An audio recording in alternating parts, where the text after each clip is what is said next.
Good morning Banaras. स्वागत है आप सबका आपके फेवरेट मॉर्निंग शो में, मेरे यानी स्तुति के साथ। मार्च का महीना चल रहा है और इसके साथ ही धूप भी तेज हो रही है। हल्की ठंडी हवा के साथ चुभती धूप जो ना पूरी तरह गर्मी लगने देती है और ना ही ठंडक देती है। लेकिन बनारस इस मौसम को हल्के में मत लीजिएगा। ये इस समय जितना इजी गोइंग मौसम लग रहा है उतना है नहीं। हो गए ना कंफ्यूज?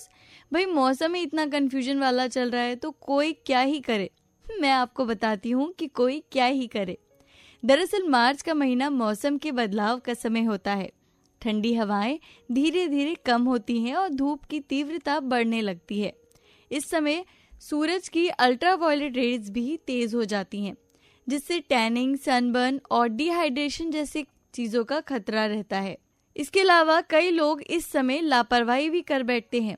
हल्की ठंडक के कारण हम बिना सनस्क्रीन के बाहर निकल जाते हैं या फिर पर्याप्त पानी नहीं पीते, जिसका असर हमारी स्किन और सेहत पर पड़ता है।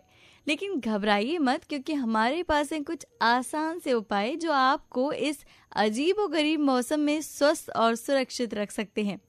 पहला है कि घर से बाहर निकलने से कम 30 SPF वाली सनस्क्रीन जरूर लगाएं। धूप के समय बाहर निकलने से थोड़ा सा बचें। सुबह 11 बजे से दोपहर 3 बजे के बीच धूप सबसे तेज होती है, इसलिए इस समय बाहर निकलने से आप अगर बच सकते हैं तो जरूर बचें।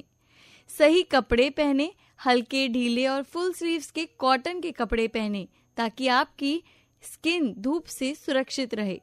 साथ ही पर्याप्त पानी पिएं। शरीर में नमी बनाए रखने के लिए दिन भर में 8 से 10 गिलास पानी जरूर पिएं। नारियल पानी और ताजे फलों का जूस भी अच्छा विकल्प है। साथ ही बनारस, आजकल इस मौसम का असर छोटे बच्चों में भी देखने को मिल रहा है। बेमौसम का बुखार, जुकाम, खांसी, इसी विषय पर आज हमारे साथ जुड़ी हैं डॉक्टर गरिमा सिंह। आइए जानते हैं कि क्या कहना है इनका। आकाशवाणी वाराणसी सुनने वालों को मेरा नमस्कार। मैं डॉक्टर गरिमा सिंह, पीडियाट्रिशियन। इस महीने काफ़ी वेदर चेंज हो रहा है।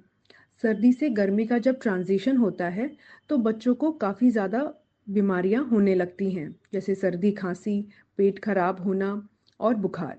मार्च की शुरुआत में सुबह और शाम के टाइम पे सर्दी होती है, इसीलिए बच्चों को लेयरिंग में कपड़े पहनाने होते हैं।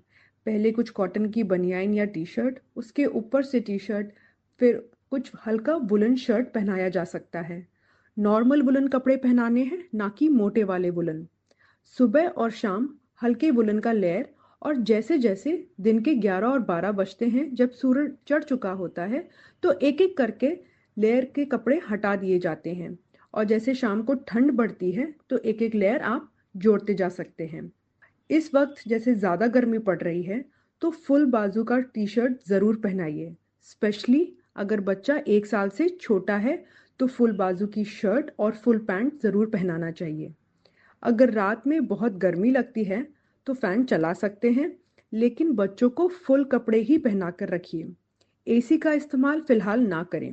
इसके अलावा इस मौसम में जो भी फल आ रहे हैं या जो भी सब्जियां आ रही हैं, बच्चों को ज़रूर खाने को दें। एक बैलेंस डाइट देना बहुत ज़रूरी है। अगर बच्चे ने सॉलिड्स लेना शुरू नहीं किया है तो माएँ ज़रूर ये फल और सब्जियां खाएं, जिससे कि ब्रेस्ट मिल्क द्वारा ये न्यूट्रिशन बच्चे को मिलता रहे। बच्चे को पीने के लिए अधिक से अधिक लिक्विड दें। इसमें नींबू पानी, नारियल पानी, छाछ और फ्रेश फ्रूट जूस आ सकता है। मौसम के इस बदलाव पर आइसक्रीम, कोल्ड ड्रिंक या फ्रिज का पानी बच्चों को बिल्कुल भी ना दें। अगर बच्चों को किसी भी तरीके का फीवर, सर्दी या खांसी हो रही है तो अपने डॉक्टर से ज़रूर मिलें। फ्लू का वैक्सीन बच्चों को ज़रूर लगवाएं और बाकी सारे वैक्सीनेशंस भी बच्चों को कवर करिए। बहुत बहुत धन्यवाद डॉक्टर गरिमा जी, इतनी अहम जानकारी के लिए। चलिए बनारस, अब कार्यक्रम को आगे बढ़ाते हैं और जानते हैं कि क्या कहता है आज के दिन का यानी 19 मार्च का इतिहास।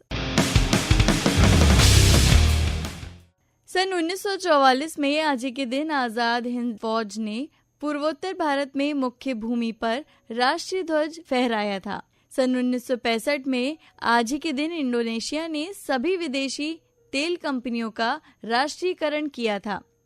आज ही के दिन सन 1972 में भारत और बांग्लादेश ने 25 साल की शांति और मैत्री संधि पर हस्ताक्षर किए थे। सन 1990 में 19 मार्च को ही विश्व की IIHF अनुमोदित पहली महिला आइस हॉकी का आयोजन किया गया था। सन 1953 में 19 मार्च के ही दिन पहली बार एकेडमी अवार्ड का प्रसारण टेलीविजन पर शुरू हुआ था। साथ ही आज के दिन सन 1877 में ऑस्ट्रेलिया ने पहली अंतर्राष्ट्रीय क्रिकेट टेस्ट मैच में इंग्लैंड को 45 रनों से हराया था। सन 2019 में आज के दिन करेन उहलेनबेक गणित एबेल पुरस्कार जीतने वाली पहली महिला बनी थी। तो ये था आज के दिन का यानी 19 मार्च का इतिहास। इसी के साथ अब बढ़ते हैं अगले सेगमेंट की तरफ और जानते हैं क्या हो रहा है देश दुनिया और अपने शहर बनारस में खास।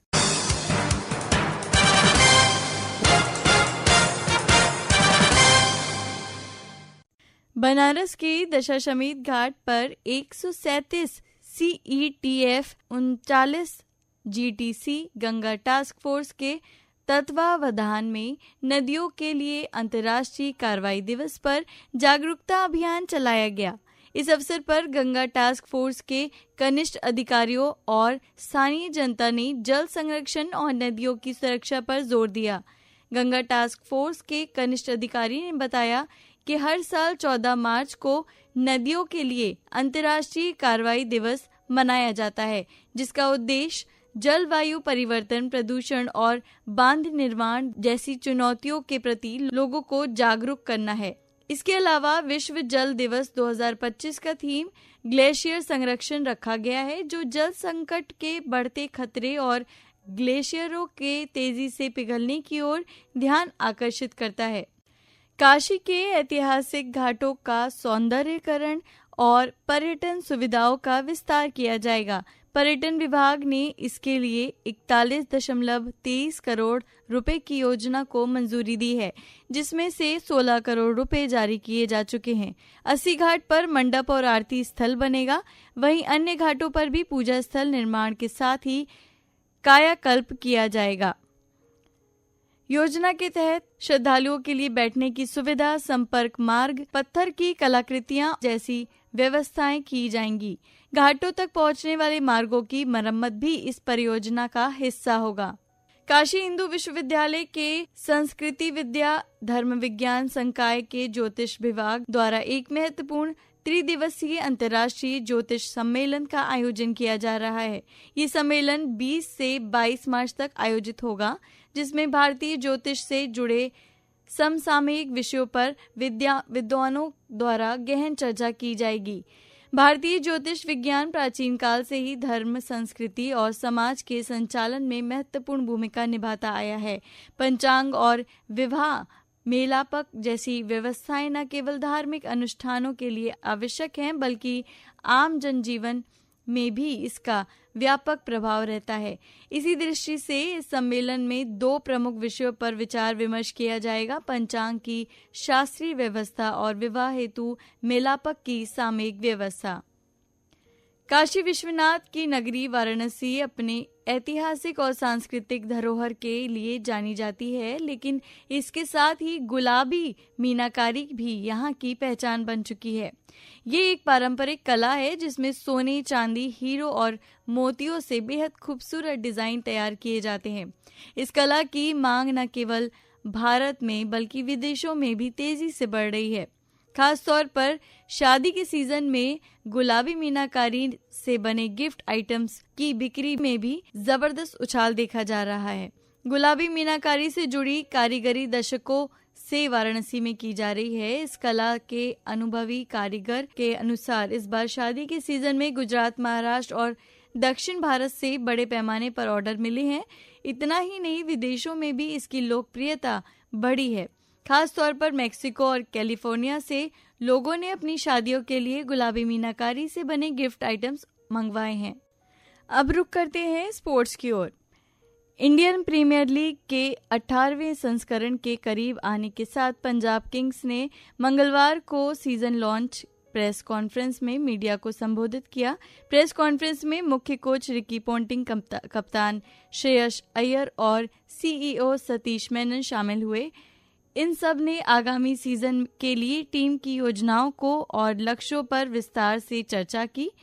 मुख्य कोच पोंटिंग ने श्रेयस की खूब तारीफ की और कहा कि श्रेयस को टीम का कप्तान पाकर कितने खुश हैं। वहीं राष्ट्रीय महिला हॉकी लीग 2024-25 के फाइनल चरण का आगाज मंगलवार को रांची में हुआ, जहां hockey Haryana hockey association of Odisha और हॉकी मध्य प्रदेश ने अपने अपने मुकाबले जीतकर शानदार शुरुआत की। पहले मैच में हॉकी हरियाणा ने पूल ए में मणिपुर हॉकी को 7-1 से मात दी। हॉकी हरियाणा की ओर से सावी और कीर्ति ने 2-2 गोल किए, जबकि खासा, शशि, सुप्रिया और कीर्ति ने 1-1 गोल दागा। मणिपुर हॉकी के लिए दीना देवी नाओरम ने एकमात्र गोल किया। दूसरे मुकाबले में हॉकी एसोसिएशन ऑफ इंडिया ने हॉकी बंगाल को कड़े मुकाबले में 1-0 से हराया। मैच का एकमात्र गोल दीपिका बर्वा ने पहले क्वार्टर में किया। तीसरे मैच में हॉकी मध्य प्रदेश ने हॉकी महाराष्ट्र को 2-0 से हराया। भूमिका साहू और कप्तान सोनिया कुमरे ने क्रमशः पहले और आखिरी क्वार्टर में गोल कर अपनी टीम की जीत सुनिश्चित की। वहीं खेलो इंडिया पैरा गेम्स 2025 के एंथम, मैस्कॉट और लोगो का मंगलवार को जवाहरलाल नेहरू स्टेडियम में भव्य अनावरण किया गया। इस विशेष कार्यक्रम में युवा मामले और खेल मंत्री डॉक्टर मनसुख मंडाविया मुख्य अतिथि के रूप में शामिल हुए। खेलो इंडिया पैरा गेम्स में मैस्कॉट उज्ज्वला का अनावरण खेल और युवा मामलों की राज्य मंत्री रक्षा निखिल खड़से ने किया। ये मैस्कॉट दिल्ली की गौरैया से प्रेरित है, जो साहस, जुझारूपन और लचीलेपन का प्रतीक मानी जाती है। गौरैया की तरह पैरा एथलीट भी चुनौतियों का सामना करने हेतु सफलता की ऊंचाइयों को छूते हैं। भारतीय पैरालंपिक समिति के अध्यक्ष और पैरालंपिक पदक विजेता देवेंद्र झाझरिया तथा स्वयं फाउंडेशन की स्थापक स्मिनु जिंदल ने खेलो इंडिया पैरा गेम्स 2025 के आधिकारिक लोगों का अनावरण किया। इन लोगों में नारंगी, हरे और नीले रंग का उपयोग कर एक गतिशील एथलीट को दर्शाया गया है, जो प्रगति और समावेशिता का प्रतीक है। वहीं खेल मंत्री डॉक्टर मनसुख मंडाविया ने इस अवसर पर खेलों का आधिकारिक एंथम भी लॉन्च किया।